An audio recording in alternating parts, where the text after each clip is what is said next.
VP নূরকে আহত করার জন্য কে দায়ী? এহেন পরিস্থিতির বিপরীতে কি করণীয়? 2026 ফেব্রুয়ারিতে নির্বাচন কি হবে? এই সকল প্রশ্নের জবাব পেতে গেলে ভিডিওটি পূর্ণ দেখুন। লন্ডনের টেমস নদীর ধারে এই ভিডিওটি করা। আসসালামু আলাইকুম ওয়া রাহমাতুল্লাহ। ভিডিওটি খুবই প্রসিদ্ধ টেমস নদীর ধারে লন্ডনের ওয়েস্ট মিনিস্ট্রি এলাকায় দেখতে পাচ্ছেন রাজবাড়ি, দেখতে পাচ্ছেন লন্ডন টাওয়ার। এখানে দাঁড়িয়ে আমি কিছু দুঃখের কথা আলোচনা করি। দুঃখ ভরাক্রান্ত হৃদয় নিয়ে গভীর সমবেদনা জানাচ্ছি ভিপি নূরকে। উনি গতকালকে আল্লাহর দয়ায় বেঁচে গেছেন। যেভাবে ইনজিউর হয়েছে, যেভাবে তার উপর আক্রমণ করা হয়েছে, এটা অমানসিক ঐতিহাসিক হামলার শিকার হয়েছে। এই ভিপি নূরকে অনেকে অনেকভাবে মূল্যায়ন করেছে, অনেকে অনেকভাবে দোষারোপ করেছে। অনেকে বলেছে উনি ছিল আওয়ামী লীগের চর, উনি আওয়ামী লীগের দোষর, সবাইকে অ্যারেস্ট করে, ওনাকে অ্যারেস্ট করে না, ওনার সঙ্গে ডিজিএফআইয়ের মিল ছিল, উনি প্রকৃতভাবে দেশের মঙ্গল চায় না, আওয়ামী লীগের পক্ষে কাজ করতেছে, আওয়ামী লীগের ভিকটিম হিসেবে কাজ করতেছে, অনেকে অনেক রকম কথা বলেছে। আপনারা খেয়াল করে দেখেন, যখন বিএনপিকে মাঠে নামতে দেওয়া হয়নি, তখন একমাত্র আন্দোলনকে ধরে রেখেছে এবং টিকিয়ে রেখেছে ওই সময়ের সময় উপযোগী বক্তব্য একমাত্র সাহসিকতার সাথে ভিপি নূরই দিয়েছে। ভিপি নূর এবং তার সহপাঠী যারা আছে। পরবর্তী গণ অধিকার পরিষদ গঠন করা হয় এবং এই পরিষদের সকলেই ভিপি নূরকে এবং ঢাকা ইউনিভার্সিটির ছাত্ররা তার সঙ্গে ছিল। পরবর্তীতে সমস্ত বাংলাদেশের ছাত্ররাই এক হয়ে গেছে, তার আহ্বানে কলেজগুলো, ইউনিভার্সিটিগুলো আন্দোলন করেছে। এটা ভুলে গেলে চলবে না, এটা ইতিহাস।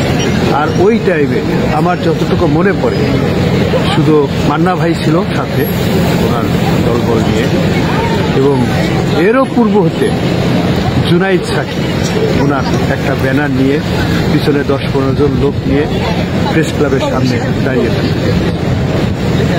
বামদল হিসাবে উনি যথেষ্ট স্পষ্ট কথা বলেছে এবং উনিও যথেষ্ট নির্যাতনের সম্মুখীন হয়েছে। তো এই ভিপি নূরকে এই মুহূর্তে দেশের অন্তর্বর্তীকালীন সরকার থাকা অবস্থায়, ডক্টর ইউনূস থাকা অবস্থায়, ওয়াকুজ্জামান থাকা অবস্থায়, সরকারের সমস্ত উপদেষ্টা থাকা অবস্থায় কি করে কালকের এই ঘটনাটা ঘটে গেল? কোন কারণটা ছিল? আমি এ পর্যন্ত কিন্তু কারণটাই খুঁজে পাইনি। জাতীয় পার্টির অফিসে ভিপি নূর, গণ অধিকার পরিষদ কেন হামলা করে? তাদের প্রতিবাদে তাদের অফিসের সামনে তারা কিছু নেতাকর্মী জড়িত হয়েছিলেন, হয়তো দু একটা কথা কাটাকাটি হয়েছে। তো তার পরবর্তীতে আর্মিরা কি করে অ্যাটাক করে তাকে, এবং পরিকল্পিতভাবে তাকে উপযুক্ত লাঠি দিয়ে আঘাত করা হয় নাকের মাথায়। কি অসহনীয়! এই ভিপি নূরকে আপনারা গায়ে হাত দিলেন, তাকে পরিকল্পিতভাবে হত্যা করার ষড়যন্ত্র করলেন। আপনাদের একটুও বুক কাঁপল না? দেশের এহেন অবস্থায়, এই নাজুক অবস্থায় কারাই কাজ করল? আর সরকার এখনো সবাই সমবেদনা জানাচ্ছে, কিন্তু প্রকৃত কাজ কতটুকু হচ্ছে? কয়জন অ্যারেস্ট হচ্ছে এ পর্যন্ত কোনো খবর পাইনি। আপনারা দেখেন একের পর এক কতগুলো ঘটনা ঘটে যাচ্ছে। এই অন্তর্বর্তীকালীন সরকার থাকা অবস্থায় 1 বছর পার হয়ে গেল, সংস্কার কতটুকু হয়েছে? ডক্টর ইউনূসের প্রশংসা তো আমরা করেছি, কিন্তু হয়তোবা ডক্টর ইউনূসকে অনেক সঠিকভাবে কাজ করতে দেওয়া হচ্ছে, হয়তোবা ডক্টর ইউনূসের ইচ্ছা অনুসারে অনেক কাজই করতে দেওয়া হচ্ছে, কিন্তু কারা করতে দিচ্ছে না, কি হচ্ছে এই জিনিসটাও তো ডক্টর ইউনূস খুলে বলতা। আপনারা ভাবেন এই অবস্থায় গোপালগঞ্জের হামলাটা কি করে হলো? এই ছাত্রদের উপরে গোপালগঞ্জ হামলা করলো, যার জন্য পুরা আর্মি টিম নামানো লাগলো গোপালগঞ্জে। কয়েকদিন পরেই মাইলস্টোন স্কুলে যুদ্ধ বিমান বিধ্বস্ত। এটা কি স্বাভাবিক ঘটনা? এটা তদন্তে কি হলো, এখন কি অবস্থায় আছে, এখন কি কেউ জানে? ঢাকা পড়ে যাচ্ছে, একটার পর একটা ঘটনা ঘটে যাচ্ছে। আওয়ামী আমলের ঘটনা, আওয়ামী আমলে যেমন একটা ঘটনা ঘটে সেটা শেষ হয়, শেষ না হতে আরেকটা ঘটনার অবতরণ হয়। সেম অবস্থা হয়েছে এখন বর্তমানে, একটার পর একটা। কয়েকদিন আগে দেখা গেল কি পাথর দিয়ে হত্যা করল। হ্যাঁ, সে একজন ভাঙনের ব্যবসা করত, সেকেন্ড হ্যান্ড লোহা লক্করের ব্যবসা করত, তাকে টেনে নিয়ে আসে হত্যা করা হলো। এটা একটা কথা, কিভাবে হত্যা করলো? লোকালয়ে তাকে হত্যা করা হলো, পাথর দিয়ে পিটায় কয়েকজন মিলে। তাদের অ্যারেস্ট করছে, তাদের বিচার কি হলো? এই বিচারগুলো তড়িৎ গতিতে কেন হচ্ছে না? এরকম একটার পর একটা ঘটনা ঘটে যাচ্ছে, কিন্তু এই সংস্কারগুলো কে করতেছে? কোথায় সংস্কার হচ্ছে? আর্মিগুলির মধ্যে যারা আওয়ামীপন্থী আছে তাদের কি সরানো হচ্ছে? এই সব কাজগুলি, ঘটনাগুলো কে ঘটাচ্ছে? সেই সব কাজগুলো কারা করতেছে? এটা কি উদ্ঘাটন করা হয়েছে? বেশিরভাগ যে লুকিয়ে আছে প্রশাসনের মধ্যে তারা এবং বাইরে যারা আছে এদের সমন্বয়ে এবং দেশের বাইরে থেকে ইন্ধন পাচ্ছে, টাকা পয়সা পাচ্ছে, এদের সমন্বয়ে এই ঘটনাগুলো ঘটছে একটা করে। এগুলোর কি সুরাহা হবে না? আবার এর মধ্যে নির্বাচন ডিক্লেয়ার করা হলো। নির্বাচনে কত শত লোক মারা যাবে একবার ভেবে দেখেন তো। ডাকসুর নির্বাচনে কি অবস্থার সৃষ্টি হচ্ছে? ডাকসুর নির্বাচনটা কি সুষ্ঠুভাবে হবে? ডাকসুর নির্বাচনে যদি মারামারি হানাহানি হয় আর সাধারণ নির্বাচনের কি অবস্থা হবে? প্রতিটি কেন্দ্রে কেন্দ্রে অবৈধ অস্ত্রগুলি কি তোলা হচ্ছে? মাঠে একটা অবৈধ অস্ত্র থাকা অবস্থায় নির্বাচন হওয়া উচিত না। যদি মনে করা যেতে পারে যে লোক মারা যাবে, সাধারণের নিরাপত্তাহীনতায় ভুগবে, জনসাধারণ নিরাপত্তাহীনতায় ভুগবে, তাহলে নির্বাচন পিছিয়ে যাবে। এবং এই টাইম এখনো কয়েক মাস সময় আছে, এই টাইমের মধ্যে এই কাজগুলি কি করা সম্ভব? মোটেই সম্ভব না, কারণ খুব লেজি অবস্থায় এই সরকার পা ফেলছে, খুব লেজি অবস্থায় এই সরকার চলছে, ধীর গতিতে, একদম ধীর গতিতে। এবং একটা কাজ করে আবার 2 মাস সময় নেয় এবং তারা চিন্তা করে কিভাবে এটা সমাধান করা যেতে পারে, এটাকে কিভাবে প্রলেপ দেওয়া যেতে পারে। এইভাবে সরকার চললে কি কোনো সংস্কার হবে? কোন সংস্কারটা সঠিক হয়েছে? আমাদের দেশকে অস্থিতিশীল করার জন্য ভারত সরকার কাজ করে যাচ্ছে নিরলস। হাসিনাকে শেল্টার দেওয়ার জন্য ভারত সরকার কাজ করে যাচ্ছে। হাসিনা সহ আওয়ামী লীগকে শেল্টার দেওয়ার জন্য শত শত নেতা কর্মী ভারত কলকাতায় অফিস করেছে, তারা বসে নাই এবং তাদের কাছে মিলিয়ন বিলিয়ন ডলার নিয়ে তারা বাইরে গিয়েছে এবং দেশে তাদের টাকা রয়ে গেছে। সরকারের এই সমস্ত টাকার উৎস এবং এই সমস্ত টাকা কোথায় আছে, এই টাকাগুলো সংরক্ষণ করা উচিত। এই টাকা ছড়ায় ছিটে আছে ব্যাংকে অথবা বাসায়। যতগুলো আমলা, আওয়ামী আমলে যতগুলো আমলা, নেতা, সরকারি কর্মকর্তা আওয়ামীপন্থী ছিল, সকলের বাড়ি তল্লাশি করার জন্য আমি আহ্বান জানাই। সকলের বাড়িতেই অর্থ আছে এবং অনেকের বাড়িতে অবৈধ অস্ত্র আছে এবং অবৈধ অস্ত্র থাকার যে সমস্ত সন্দেহের তালিকা আছে সেই সমস্ত দেখে অভিযান চালানো উচিত। আজকে কোথায় গেল ডেভিড হান্ট দিয়ে অভিযান চালাবে, সেটা কোথায় গেল? এই আইন থাকতে বিপিনুরের উপর এরকম আক্রমণ হলো। আর্মিদের উপর ম্যাজিস্ট্রেট পাওয়ার থাকা অবস্থায় কি এই ধরনের ঘটনা ঘটতে পারে? সেটা কথা বলছিলাম। এত কড়া অধিকার দেওয়া আছে আর্মিদের উপরে, সেই পাওয়ার অনুসারে কি কাজ হচ্ছে বলেন? কি কাজটি হচ্ছে? কোন কাজটি হচ্ছে আর্মিদের দ্বারা? পক্ষান্তরে কি দেখা গেল? হত্যা করার ষড়যন্ত্রে তারা নেমেছে। এরকম হয়তোবা তার সঙ্গে আরো অনেক টার্গেট আছে। এই কাজগুলো একজনের পর একজন করে যাবে আর আমরা নীরবে চেয়ে দেখব। প্রবাসী থেকে ভাই, আসলে আমরা এই সমস্ত চিন্তা ভাবনা, দেশের এই অবস্থা দেখে আমরা তো স্থির থাকতে পারি না। মনটা তো দেশে পড়ে থাকে, দেশে আত্মীয় স্বজন আছে, বাপ মা আছে, বহু ছেলে পেলে আছে, তারা কি অবস্থায় বাঁচবে, তাদের ভবিষ্যৎ কি, এই চিন্তাগুলো আপনারা কি করেন না? যারা প্রশাসনে আছেন, যারা দায়িত্বপ্রাপ্ত অফিসার আছেন সংশ্লিষ্ট, আপনারা কি ভবিষ্যতের চিন্তা করেন না?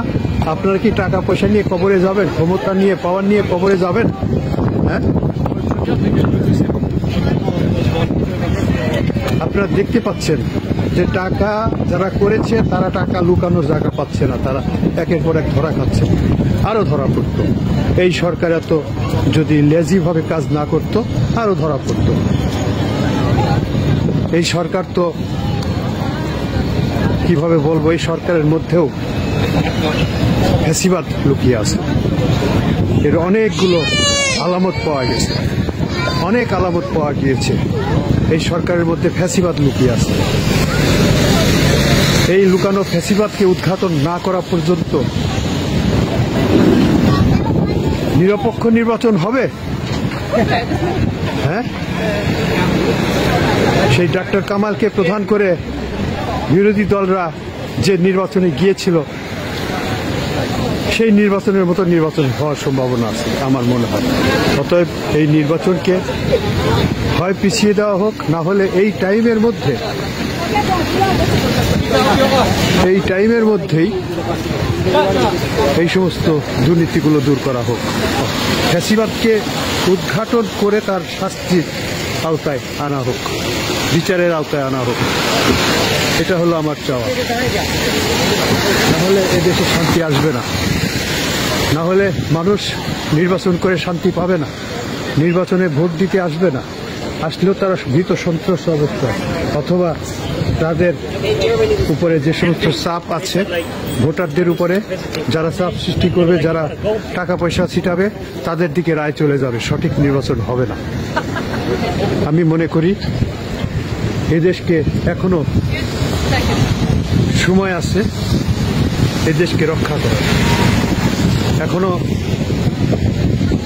মানুষ আছে, ভালো মানুষ আছে প্রশাসনে, তাদের উপরে ভালোদের উপরে দায়িত্ব দেওয়া হোক। রাজনৈতিক দলদের প্রতি আমার বিশেষ অনুরোধ, আপনারা ক্ষমতায় যাওয়ার চেয়ে ক্ষমতায় গিয়ে ভালোভাবে দেশ চালানোর চিন্তাটা আগে করা উচিত। ক্ষমতায় গিয়ে ফ্যাসিবাদ কর্মকাণ্ড করব এই ইচ্ছা করে ক্ষমতায় না গিয়ে, আমি ক্ষমতায় গিয়ে যেন সুষ্ঠু, সুন্দর এবং সঠিক গণতান্ত্রিক প্রক্রিয়ার জন্য দেশটা চালাতে পারি, সেই ব্যবস্থা করে যাওয়া উচিত। কারণ ভিত যদি নড়বড়ে থাকে, নড়বড়ে ফাউন্ডেশনের উপরে শক্ত বিল্ডিং তোলা যায় না। শক্ত বিল্ডিং তুলতে গেলে নিচের ফাউন্ডেশনও শক্ত এবং উপযোগী ফাউন্ডেশন হতে হয়। অতএব নড়বড়ে আইনের উপরে দাঁড়িয়ে সঠিক আইন প্রয়োগ করা সম্ভব। সকলেই বোঝার চেষ্টা করেন, সকলেই দেশের দিকে তাকান, দেশটাকে বাঁচান। দেশ আমাদের, দেশ এদেশের মেহনতি মানুষের, এদেশের মুটে মজুর, রিক্সা চালক, ফুটের ব্যবসায়ী, হকার ব্যবসায়ী, কসাই, কামার, কুমার, কৃষক, শ্রমিক, তাঁতি, জেলে,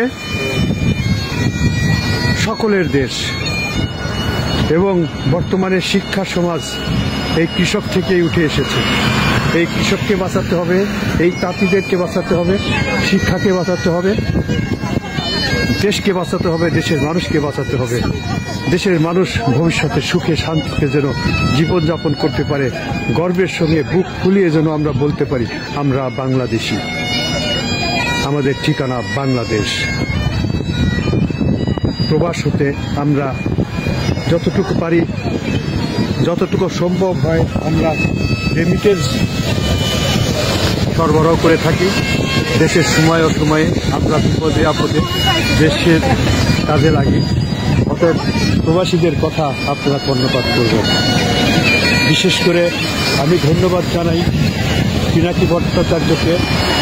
দাদা ফ্রান্স থেকে অনেক দিক নির্দেশনা দেন, অথচ এনারা কিন্তু দেশের জন্য যথেষ্ট করতেছে, যথেষ্ট শুরু থেকে আন্দোলনকে টিকিয়ে রেখেছে।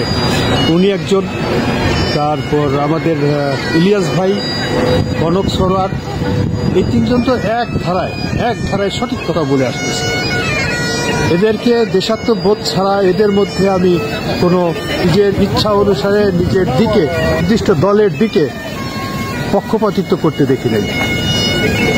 আমি শুরুর থেকেই, অনেক পূর্ব থেকেই আমি ইউটিউবের সমস্ত বক্তাদের বক্তব্য শুনি। কিছু কিছু বিশ্লেষণ করেন কিছু কিছু লোক, তারা খুবই নির্দলীয়, নিরপেক্ষ এবং সুন্দরভাবে করেন। আমি এগুলো শুনি এবং তাদের মুখ দিয়ে প্রকৃতই দেশপ্রেম বের হয়ে আসে। এদেরকে সম্মান জানাতে হবে, এদের কথাকে ফলো করতে হবে, কারণ অনেক অভিজ্ঞতা। আমি পিনাকি ভট্টাচার্য, ইলিয়াস, কনক সরোয়ার, এই তিনজনকে আমি কিভাবে বলবো জানি না। এদের কথাগুলো আমার মনে হয় যে প্রতিটি কথাই খুবই যে দিক নির্দেশনাগুলো দেন এবং যেগুলো তুলে ধরেন এগুলো সঠিক। তারপরেও ভুল ত্রুটি মানুষের হয়, আমাদেরও ভুল ত্রুটি হয়। আমরা দেশের পক্ষে, মোট কথা আমি দেশের পক্ষে, আমি কোনো দলের পক্ষে না। আমি মনে মনে কোন দলকে সাপোর্ট করি, কোন দল করি সেটা বড় কথা। আমি মনে প্রাণে একজন বাংলাদেশের নাগরিক, মনে প্রাণে একজন বাংলাদেশকে ভালোবাসি। আমার আব্বা স্বাধীনতা যুদ্ধে শহীদ হয়েছে, আমি সেই পরিচয় নিয়ে আমি চলি না, ওই নাম ভাঙায় আমি চলি না। আমি চলি আমার কাজকে চলি। অনেক কথা ভিতরে ভাই, দুঃখ নিয়ে কথাগুলো বললাম। আপনারা ফলো করবেন, আপনারা আমাকে ফলো করবেন। আমি ধর্ম প্রচারে আমি অনেকগুলো কন্টেন্ট বা ছোট ছোট রিল তৈরি করি, এগুলো দেখবেন আপনারা। আর আমি প্রকৃতপক্ষে এই রাজনৈতিক বক্তব্য কম দেই এই কারণটাই, সেটা হলো আমরা বক্তব্য দিতে যাই, রাজনীতি করতে যাই, অনেকে প্রচুর গুণাগারী হয়ে যায়, ধর্মের বিপক্ষে চলে যায়। বিশেষ করে একে অপরের বদনাম যে আমরা ছড়াই, এটা সঠিকও হতে পারে, অসঠিকও। ভবিষ্যৎবাণী যে সঠিক হতে পারে, অসঠিক হতে পারে। কোরআনে স্পষ্ট লেখা আছে, অনুমান করে কোনো কথা বলা গুনাহ, কারুর কথা অন্য কাউকে বলা গুনাহ। কোরআনে স্পষ্ট লেখা আছে, গীবত করা গুনাহ, একজনের বদনাম ছড়িয়ে দেওয়া এটা গুনাহ। তো এই সমস্ত কারণেই নিজেকে সংযত রাখার চেষ্টা করি। আপনারা দোয়া করবেন, ভালো থাকবেন, ভালো রাখবেন, আপনার পাশের লোককে নিজে ভালো থাকবেন, ভালো রাখার চেষ্টা করবেন। আপনার আত্মীয় স্বজন, ভাই ব্রাদার, বন্ধু বান্ধব যে যেখানে আছে সকলকে আপনারা আগলে রাখার চেষ্টা করবেন। সকলের সুখ দুঃখের সঙ্গে মিলেমিশে থাকার চেষ্টা করবেন। তারপরেও অনেকে অনেক প্রতিকূল অবস্থায় পারে না, সেটা আলাদা কথা। কিন্তু মনের থেকে আপনি যে এগিয়ে যাচ্ছেন আলোর পথে, সত্যের পথে, ন্যায়ের পথে, এই জিনিসটাই সবচেয়ে বড় দরকার। ধন্যবাদ, ভালো থাকেন। সকলকে আবারও সংগ্রামী সালাম জানিয়ে বিদায়।